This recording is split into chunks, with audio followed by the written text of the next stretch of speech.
I mean, I think there's a lot of anarchists, a lot of people in their youth where they want to just tear the whole fucking thing down.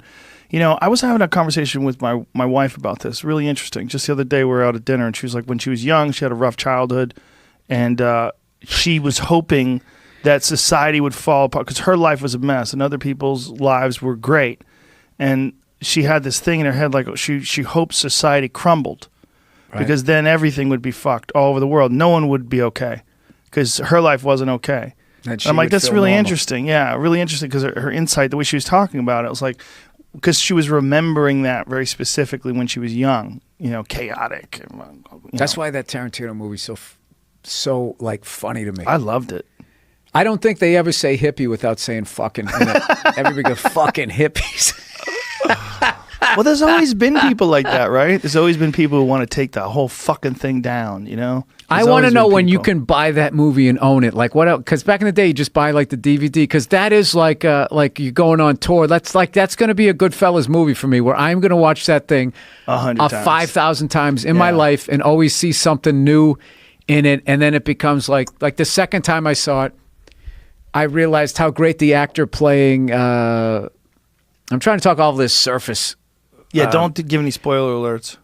Well, this guy, he plays a director that's going to direct Leonardo DiCaprio, and like what that guy does with that role and how many inside jokes. You don't have to be in show business. How fucking funny that guy is. It's like, you know, the 90th time I watched Goodfellas, I realized how funny that guy was, the guy who had the wigs. Like his character. Morty. Yeah, how fucking hilarious. And how great that guy played that degenerate gambler. Because the first time you watch it, it's like Joe Pesci and De Niro. You've seen all of those guys. And then you start to like Frankie Carbone and, you know, and the roast beef guy and all of that shit. But then you just watch it and it's like everybody is great in this. Yeah. Everybody took There's like layers. One or two lines and everybody just like hit a home run. You know what freaked me out in that movie that I couldn't believe? The violence against women. Like the scenes, the fight scenes. I don't want to give anything away. But there was some where you're like, whoa, you could still do this in a movie? Yeah. Like, holy shit. That's my favorite quote from Tarantino. What? I saw an interview one time and they were saying like, yeah, I was trying to write movies and stuff, you know, and they were going like, you can't do this, you can't do that. And he's like, wait a minute. He goes, I can do whatever the fuck I want. It's like that. Well, that's why your movies are great. Yeah. Whether you like them or not, you're just like, that's the comic I want to watch. I can say whatever the fuck I want. Yeah. Good. I want to see you totally unfiltered. Yeah. That's good. I mean, there's a time and a place, I think, to be filtered. Sure. You know what I mean? There's no sense just going in and showing your ass and being if somebody hires you for a private gig and they go, okay, perform between these two lines. You're not Lenny Bruce if you go in there and you go outside and you're a fucking asshole. Right. Because you agreed to do that. Right, you do a corporate gig for a Christian church. Right, but if you're at like a comedy club, it's like, no, you're a guest. Yeah. You came into a nightclub, so this isn't, if you don't like it, you leave. But they came to see you specifically, and all the other people did too. And the one or two people that'll get upset, well, you're the problem.